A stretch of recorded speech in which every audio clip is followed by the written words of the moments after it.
This is Jeff Dumbarello, broker of SteelBridge Realty, here to talk about the 2014 Lee County, Florida residential market in review.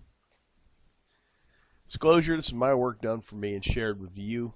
The data came from multiple sources. Those sources are the Lee County Clerk of the Court, the City of Cape Coral, the U.S. Census, and the MLS data. About us, we're a licensed real estate brokerage. We use cutting-edge marketing techniques to offer solutions in today's challenging environment. Our group of professionals have decades of experience. And whether you're buying or selling a home, hire someone like us. We want to earn your business. We invite you to contact us. We will be happy to assist you with this important transaction. 5 things you need to know that happened in 2014. Number 1, the distressed market is really an afterthought to everyone but the buyer who waited too long to enter the market and the service providers who made it their entire business model. This is a chart showing the percentages by month of the distressed market, and here lately we're in the 20, all the way from 15 to 21% in 2014. Here's a chart of foreclosures. I made this chart last January, and I was pretty sure we had assumed the new normal status. This is the chart from this year, and we have definitely assumed the new normal status of foreclosures, which is essentially about 125 to 300. Here's the entire foreclosure trend for perspective. This was the second bump. I think a lot of people thought it was going to resemble this as another second wave. Supplying new inventory is one of the market's biggest challenges. Rising prices will induce some sellers to trade out. But then you got to question where you're going to go if you sold your home, and remember you're going to have to buy into the same market. And if you're an investor, you got to ask yourself, what are you going to do with the money?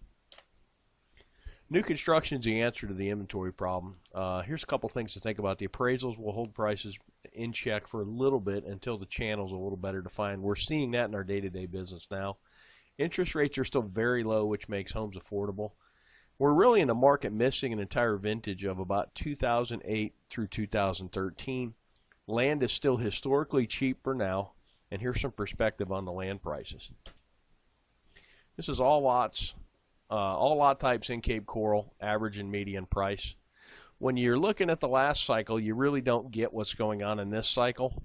So when I take the shorter view of just this cycle, the Cape lot market is recovering pretty well. The market is stabilizing in relation to the bubbles of activity. We do bubble charts here to kind of let everybody know where most of the people are looking in the market. Last year's bubble chart, this is from when 2013 versus 2012. There's a very clear shift in the market as it shifted over. When I did 13 versus 14, there really isn't that much of a difference. The market's pretty much stabilized with, we're missing some cheaper homes in the $70,000 price range, but we're selling more 170,000 all the way up into the millions. This chart's a neat chart. It shows the last cycle and this cycle by pricing. The red line being the last cycle, the blue line being the current cycle. And you can see that we mimicked the last cycle for a while, and then you're starting to see 04 and 05 in the last cycle pulled wildly away to where we're just getting slight price increases, but not like we did before. And this is really a function of the banks aren't giving out crazy loans. There's no stated income, no stated asset loans.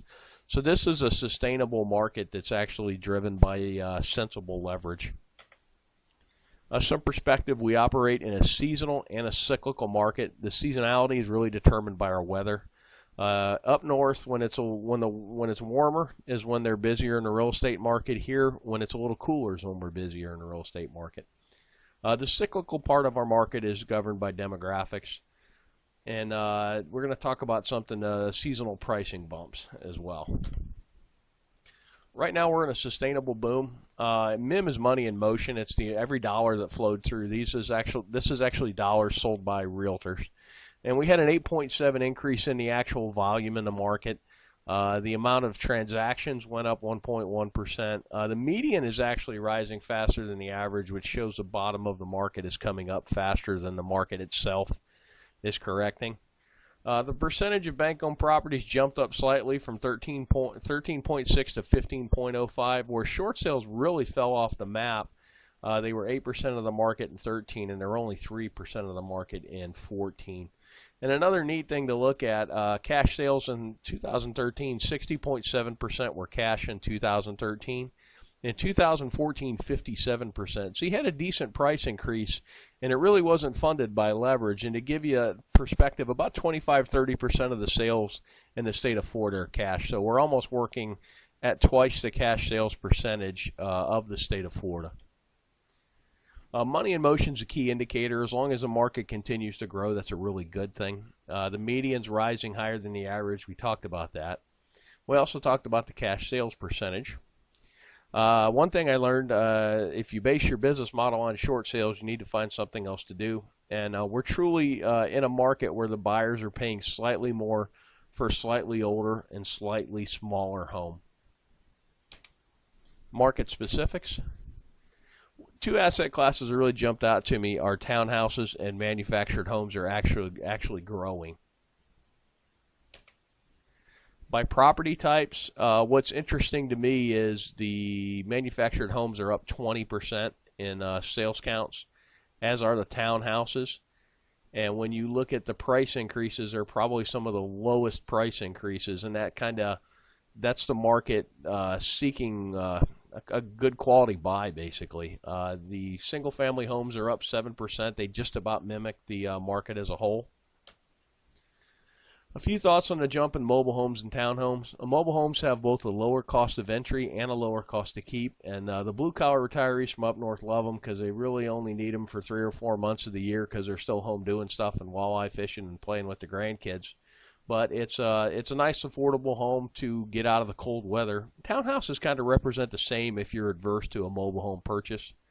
And really and truly, we found within the market that as the site-built homes hit a certain number, the manufactured homes take off, and it's about 3 to 1. So if a site-built home was trading for $300,000, the manufactured homes at $100,000 represent a lot of value to a retiree buyer.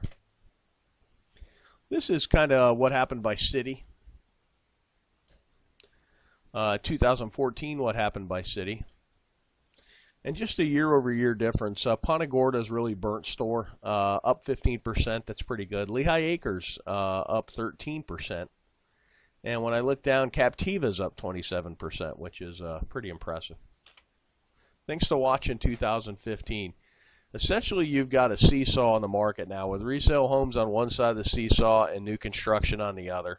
And they're going to trade back and forth. As the new construction takes a leg up, then the resale become attractive, and then vice versa. I'm seeing sometimes in the market where for a 10% increase in price, you can get a brand new home versus a 9-year-old home. That's kind of a no-brainer. Inventory is the key. Whoever can bring some inventory to market is going to make some money. And this applies to both the retail and the investment segment of the market. This is single-family permits in Cape Coral. When you look at the totality of the last cycle, you really don't get that excited about what's going on now. But when I take out the last cycle, it shows you there's some pretty good permit growth. Projection of retirees. We take this from the census, and if you were born 62 years ago, there's a likely chance you're going to retire, and this is in the millions by how many there are. This is actually the 62-year-olds against our sales counts. It's a pretty good correlation. And then 66 is kind of the official retirement age. And it doesn't quite resemble as much the 62, our sales patterns, and I think the 62 more kind of takes in early retirees. One last thing, this is a long chart average price of the whole market. This little blip right here was when the banks really let it loose and just basically gave out free money. And that's kind of what we're looking for now is everybody's looking for when this time is coming back, and it's really going to be tied to leverage. We were in a boom, which is what we're in now as the market went up to here. And then when the banks went crazy, and you also had Hurricane Charlie in here, which took a little inventory and dumped some insurance money into the market, which kind of overheated it a little more. But this was based on easy money and basically turned into a mania. And that's kind of what you got to watch for now is loan programs. If you have any thoughts or questions, why don't you give us a call at the office at 239-694-3300, and my extension is 102. And you can always, if you're watching this video, click the link below the video and fill the form out, and we will be in touch with you. Thanks for watching, and make it a great day.